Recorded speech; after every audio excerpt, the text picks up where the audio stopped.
Hello Pisces friends, I'm Annie Botticelli and welcome to my Pisces May 2024 Astrology Horoscope Forecast. This is for you if Pisces is your sun sign, your moon sign, your rising sign, or any other Pisces placement you're listening for. What I'm going to talk about here is part of your astrological picture. And if you're a very late degree Pisces friend, so birthdays like March 15th through the rest of the sign, or Pisces degrees 23 degrees through the rest of the sign, I suggest you additionally listen to my Aries reports, as your very late degree friends will benefit from both readings. I'm very excited to report that this is a very robustly positive month from the perspective of the aspects. The aspects are the connections that the planets make with each other, and when they make nice angles, they're getting along, and we feel that. And there are so many sweet aspects this month, and just a couple that are annoying and a few that can go either way. But overall, a very positive scene. Add to that we're at the tail end of eclipse season. Eclipse season was hottest in March and April. Big changes, lots of stress, possibly lots of drama. But now that's starting to trail off. And although news can still come in from those eclipses, we're starting to get out of the heat of that. And not only are we getting out of the heat of eclipse season, we're also getting out of the confusion and lack of clarity and scheduling issues and devices going haywire and communication problems of the April Mercury retrograde. So with every day we march into May, we are getting further and further from the web of that chaos of that aspect. It's opening us into a profoundly awesome period for getting stuff done. So from the middle of May until the middle of July, it's a great open window free of personal planets being retrograde, where you can make big decisions, big commitments, schedule your big plans, have your big events, do your big investments, your big purchases, your big sales. There are so many opportunities starting, especially towards the middle of May. You may see some things starting to come up a little bit earlier, but the energy is much more clear as the month progresses. So this is, just a wonderful time, especially after the intensity of the last few months. Wondering about the eclipses and still kind of like shaking your head as to what the heck happened, you can listen to my March and April reports, and you can also go to anniehelpsyou.com/astrology and go through my podcast or video players, my playlists, and you can look at my eclipse. And actually, you can go to anniehelpsyou.com/eclipses as well to get a handle on how those may be affecting you. But now we're moving on to May and beyond. Although we are known to be in the Taurus time, and we will talk about that, we have a massive amount of Aries energy in the short term and long terms. We've got Mars there all month. We've got Hygeia. We've got transiting North Node there for another year. We've got Mercury having been retrograde and now blazing through the rest of Aries. We've got Chiron there in a long-term way. We've got Eris there in a very long-term way. We've got Venus there. And oh, no, actually not Venus. Venus has just recently gone into Taurus.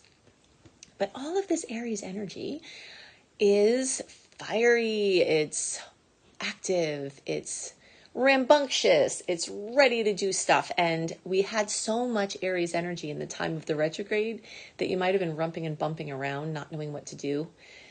But now, as May is here, you'll start to have more clarity that you could put behind, put that massive motivation behind. And you still could have gotten a lot of stuff done. It just would be kind of things closer to you rather than trying to push things very far out. As May progresses, this is a time to launch your boats as the tide's going out, and they can go far and wide. And this Aries energy can really help you. Again, motivation, inspiration, get up and go. And particularly when we see a very strong fire profile for a water sign, I always think of this as adding fire to your pot of water. So this will give you the impetus that you need to get stuff done and to do some very important things and make some important changes. So that brings me to the next point, and this is a really big thing. The place where all of these Aries planets are crowding, specifically for Pisces, is in the second house. So the second house is like, oh gosh, it's accentuated far beyond what I could explain, but I will try. So the second house is the house of Taurus. So all the Aries planets are accentuating the second house. But then we also have Venus, the Sun, Uranus, Jupiter, all in Taurus, which rules the second house. So Through house and through sign, there's so much emphasis on the second house. So we're going to do a little bit of a dive into what this house, this field of experience is, so that you can better understand what the opportunities are, what the issues are that are coming to the surface, what are the things that are coming up for Pisces to deal with at this time. And this centers around self-sufficiency and basically this is called the house of possessions. So this is referring to financial possessions, material possessions, your self-worth, your values, and your finances, your income, the things you buy with the money that you have, how you budget your most precious commodity, which is your time. All of that is wrapped up into the second house. So you'll see all of this going on. You'll see attention to income and money management and financial stability. And if there's lack thereof, we'll get to the number one thing that Pisces needs to fix that. Anything having to do with personal assets and tangible assets and belongings, real estate and vehicles and clothing and all of these things. And then the values, the core beliefs and principles that are guiding your decisions and behaviors and all of your interactions with other people. And your self-worth. So your self-esteem is derived by how you value yourself. And many people link this to material success or the accumulation of possessions, but it doesn't have to tie there. And obviously our sense of self-worth has to come from something deeper than our material possessions. And it can echo through our connection to the earth, period, because the material reality is also in our relationship with nature and the earth, and the connection of the rhythms.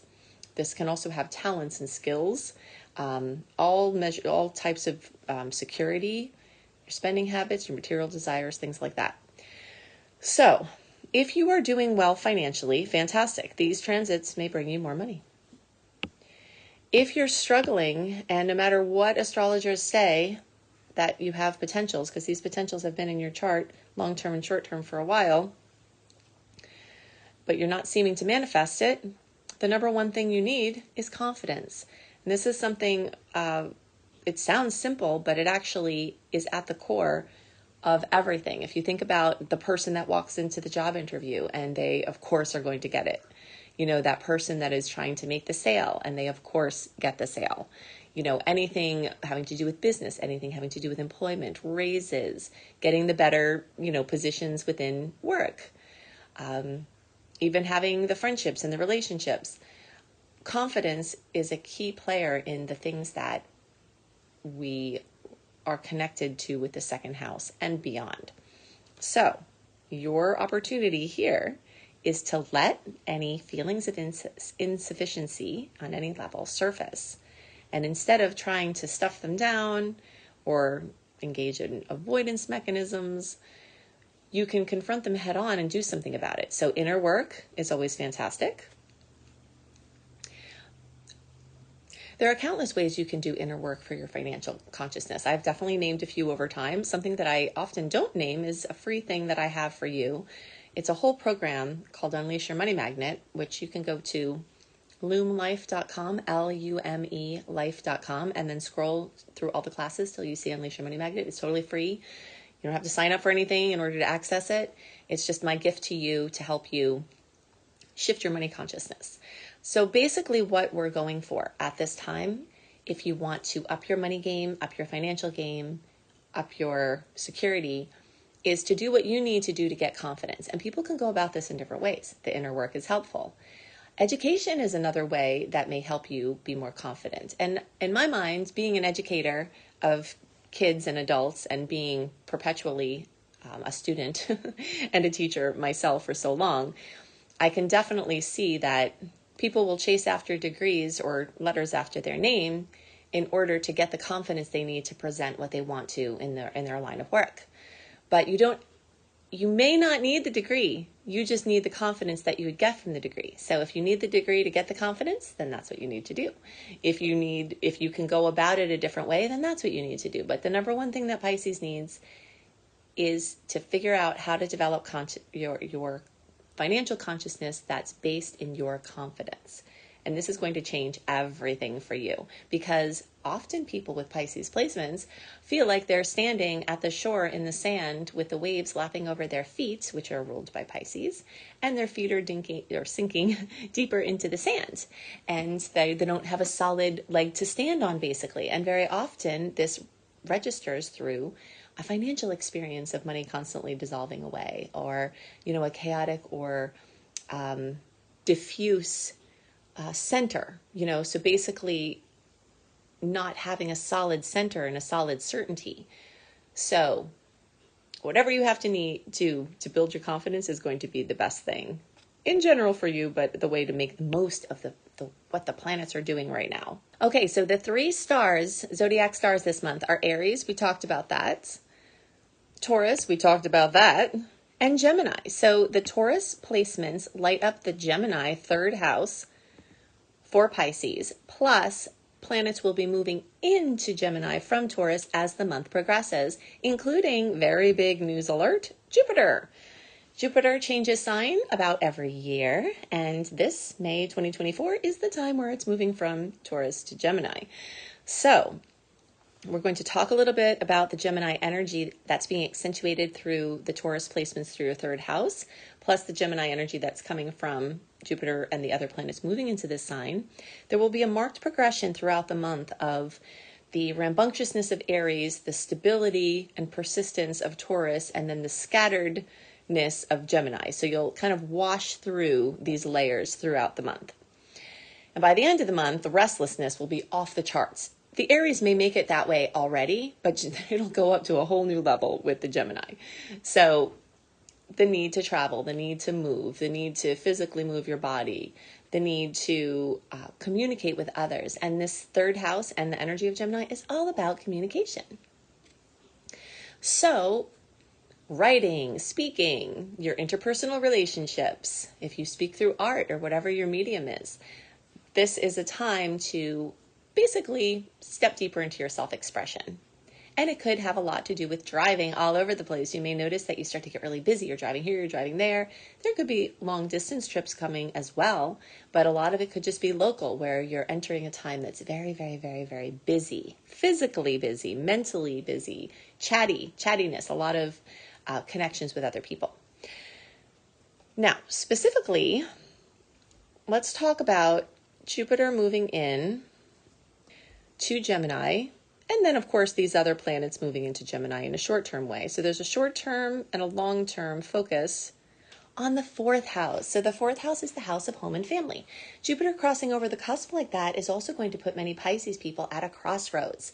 Whenever we have an outer planet, one that is further from us, basically, like Jupiter and the ones beyond it, this is a time of a crossroads, because it crosses this line, which is a major cusp, that links the 4th and the 10th house of home and family and work and career. Your place out in the world versus your place in, within your family or at home. So moving for work, opportunities to buy a home that come from your job, anything having to do with push and pull and expansion of your family. Maybe you're expecting a child or another child and you have to get a bigger house, or you need a different job.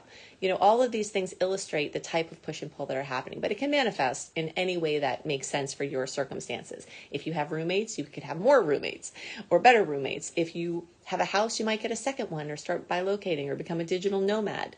This very much can relate to working from home as well. And it often brings expansion to your experience of home. So this experience of Jupiter going through the 4th house will broaden your home horizons, and that's different for different people. So if you are a person, let's say, that lives in a city and you feel all cramped because you know how it is in cities, Jupiter in the 4th house could expand your circumstances by putting you out to the country, because you have more room to stretch and see further out. But if you're a person that lives in the country, you might feel bored with the small town antics that go on and over the drama of the small town. Anyone who's lived in a small town will know what I'm talking about. And for you, moving to a city offers all kinds of cultural opportunities and, different types of food and people. And for that, for that situation, moving to the city could be broadening. So what's happening for Pisces in the next year between May of 2024 and May of 2025 is a broadening of your experience of home. So that's going to be relative to your current circumstance. Also, in general, it's important to note that the Taurus placements make a sweet angle with Pisces, which can bring easy opportunities. The Aries is a little bit more awkward, and this might be like, a catalyst, like I said, to make your water bubble. The energies in Gemini are in a square, so this might push you beyond your comfort zone, and especially with Jupiter involved, it can usually be a benevolent thing, but you just got to get a little bit uncomfortable to get the goodies. We've got the Taurus new moon May 7th at 18 degrees of Taurus. I will have a separate report on that, and that is in a nice angle for you. And then we have on May 21st a full moon at 3 degrees of Sagittarius.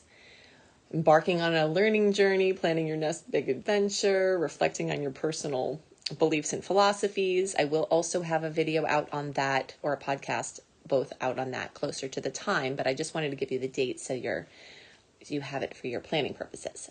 As I said, most of the aspects this month are really good, but there are 3 on the 13th, the 18th, and the 29th, where the Sun and then Venus and then Mercury are conjunct with Uranus. Now, when this happens, conjunctions can go either way, but it can definitely be jostling. So, talk about getting you out of your hobbit hole or your comfort zone. There are a lot of touch points throughout the month of like, hey, get out there and do some stuff. That's definitely going to come up. If you like the dates and want to know my sweet and salty date list, go to anniehelpsyou.com. Just put your name and email address there. And then when you're in you'll get the welcome letter. Then you click on the archives and you can put whatever month you're looking for and it will be there. Then you can access my secret star portal, which has all extra content plus early content plus my written horoscopes and so much more. And if you want to learn astrology with me, including my basics course or my Become a Professional Astrologer Mastery Certification course, you can up-level there. You can go to anniehelpsyou.com/eclipses to understand the eclipse rhythm that's at play. Even when we're not in eclipse season, you can see what storylines are happening for the years of each eclipse story. And for my easy access player, go to anniehelpsyou.com/astrology, and whatever is current, this is constantly updating. So my podcast playlist will be there. My video playlist will be there. And if there's any videos that need timestamp, it will be somewhere there. If you're on YouTube, make sure you click the bell, because that will be how you get my notifications right into your inbox. If you're subscribed but you didn't click the bell, then you might not be hearing from me, but if you click the bell, then you can. And you can always look in the notes underneath the podcast or the notes underneath the video by clicking the little more button underneath the video title and then clicking more again to reveal the notes. So I hope you have a wonderful month, and I'll see you next month.